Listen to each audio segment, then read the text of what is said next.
வணக்கம், welcome to சாமி spoken English. இன்னைக்கு நம்ம என்ன லெசன் பார்க்க போகிறோம்?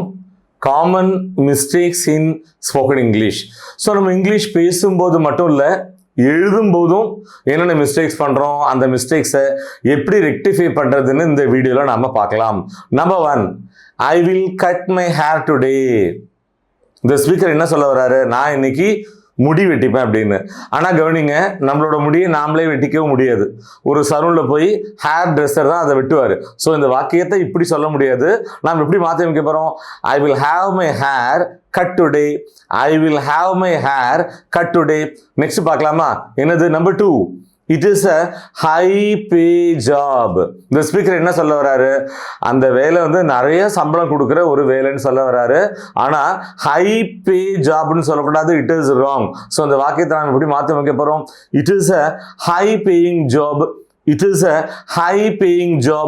Next பார்க்க போறோம். Number 3, I saw a dream yesterday night. இந்த ஸ்பீக்கர் என்ன சொல்ல வராரு?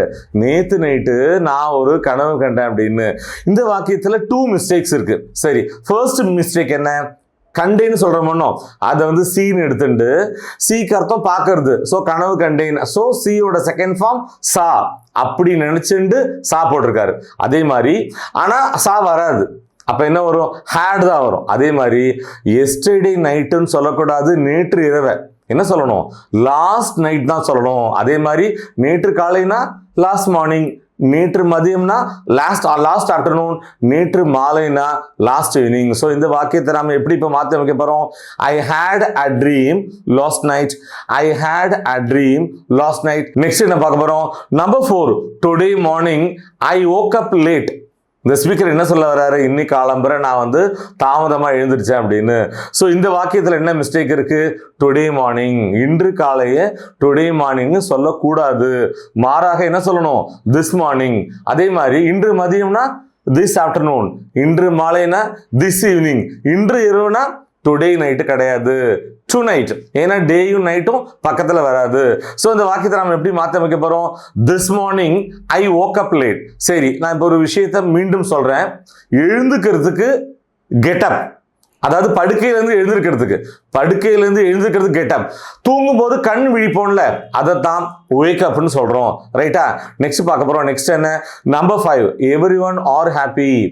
இந்த ஸ்பீக்கர் என்ன சொல்ல வர்றாரு? எல்லாரும் சந்தோஷமா இருக்காங்க. ஆர் போட்டிருக்காரு. It is wrong. ஏன்? எவ்ரிஒன் அப்படிங்கிறது ப்ளூரல் நினைச்சுட்டு ஆர் போட்டிருக்காரு. ஆனா எவ்ரிஒன் டேக்ஸ் ஏ சிங்குலர் வேர்ப். ஸோ இந்த வாக்கியத்தை நம்ம எப்படி மாற்ற வைக்க போறோம்? Everyone is happy. Everyone is happy. Next என்ன பார்க்க போறோம்? நம்பர் 6, யாரையாவது பார்ப்போம். அவங்க அழகா இருந்தா அவங்ககிட்ட ஒரு காமெண்ட் சொல்லுவோம், அவங்க சந்தோஷமா இருக்கட்டும். என்ன சொல்லுவோம்? நீ வந்து ரொம்ப அழகா இருக்க. எப்படி சொல்றாங்க? You are looking so beautiful. இதுதான் இந்த ஸ்பீக்கர் சொல்ல வர்றாரு. ஆனா நீ ரொம்ப அழகா இருக்கேன்னு சொல்றத ப்ரெசன்ட் கண்டினியூஸ்ல சொல்லக்கூடாது. மாறாக சிம்பிள் ப்ரெசன்டில் தான் சொல்லணும். ஸோ இந்த வாக்கியத்தை நம்ம எப்படி மாற்றி வைக்க போறோம்? You look so beautiful. You look so beautiful. Next பார்க்க போறோம். நெக்ஸ்ட் என்ன? Number 7, I have 2 brother-in-laws. இந்த ஸ்பீக்கர் என்ன சொல்ல வர்றாரு? எனக்கு 2 மச்சான் இருக்காங்க, 2 மச்சான்கள் இருக்காங்கன்னு சொல்ல வர்றாரு. ஆனா இந்த இடத்துல brother-in-law இருக்கணும், அதோட ப்ளூரல் brother-in-laws அல்ல. அப்புறம் என்னது? Brothers in-law. ஸோ இந்த வாக்கியத்தை நம்ம எப்படி மாற்ற அமைக்க போறோம்? I have 2 brothers in-law. So இந்த லெசனோட லாஸ்ட் லெக் வந்துட்டோம். Number 8, I don't use a watch. இந்த ஸ்பீக்கர் என்ன சொல்ல வர்றாரு?